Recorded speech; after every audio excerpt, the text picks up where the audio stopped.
Bonjour et bienvenue sur la Minute Mad. Vous êtes dans une vidéo libraire à domicile, hein, comme d'hab, avec le nouveau décor qui n'est peut-être plus très nouveau pour vous parce que là je fais toutes mes vidéos d'un coup. Aujourd'hui je vais vous parler... Alors c'est pas vraiment un livre, c'est une revue. Oh, qu'est-ce qu'elle va nous faire, Mad? Elle va nous parler d'une revue. Alors voilà, un jour, il y a Ilorigine qui m'envoie une photo. Il m'envoie une photo de ça. Je vous montre. Ah, il m'envoie ça.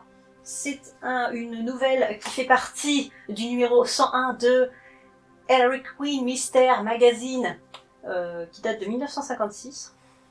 Et donc pour ma collection, vous savez que je collectionne tout sur Edgar Poe, et donc pour ma collection, je me le suis procuré aussi, et puis je l'ai lu. Hein. Puis je n'ai pas lu forcément que la nouvelle en question sur Edgar Poe, même si c'est ma préférée.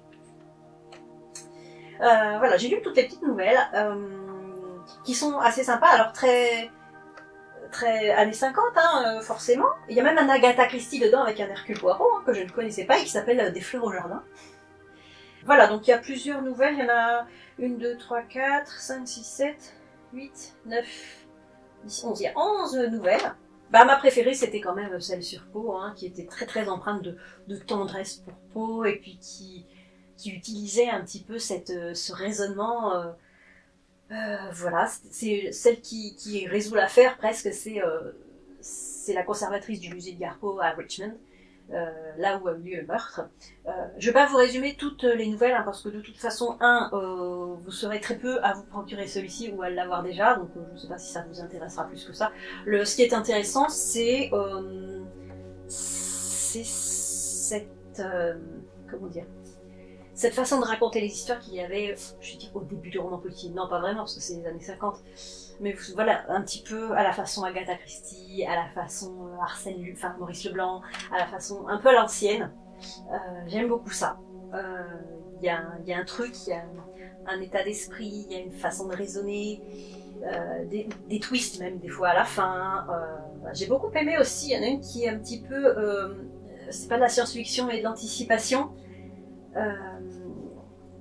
J'ai beaucoup apprécié, ça s'appelle Les Gardiens, c'est des gens qui doivent garder une malle pendant une guerre, je peux dire sans fin, et dedans il y a une arme terrible qui ne doit surtout pas tomber aux mains de l'ennemi, et les deux gars qui s'en occupent, à un moment donné on leur a dit mais il faut brûler la malle, on est en train de se faire prendre par l'ennemi et tout. Je vais vous spoiler, je vais tout vous raconter, hein. Mais je vous dis, je pense pas que vous la lirez un jour. Si vous voulez pas savoir, n'écoutez pas. Et dedans, on s'aperçoit qu'il y a des livres. L'arme absolue. J'ai beaucoup aimé cette chute-là. Et la dernière aussi, je l'ai vraiment aimée. C'est un petit garçon qui fait des aveux à son père dans une lettre parce qu'il est dans une sorte de pensionnat. Il a été envoyé en pensionnat suite à la mort d'un de ses camarades de classe qui est censé avoir eu un accident mais qui a été assassiné en fait. Et ce petit garçon a tout vu. Et il raconte tout à son papa, et c'était très émouvant aussi, donc la dernière aussi m'a beaucoup plu. Enfin, je vais pas vous raconter toutes les nouvelles, voilà, c'est juste pour vous dire que des fois, de temps en temps, ça fait du bien de relire des bons vieux, des bonnes vieilles petites histoires policières à l'ancienne. Je sais pas si vous allez m'entendre parce que j'arrête pas de bouger le micro qui est là, voilà, il faudrait que je le change de place.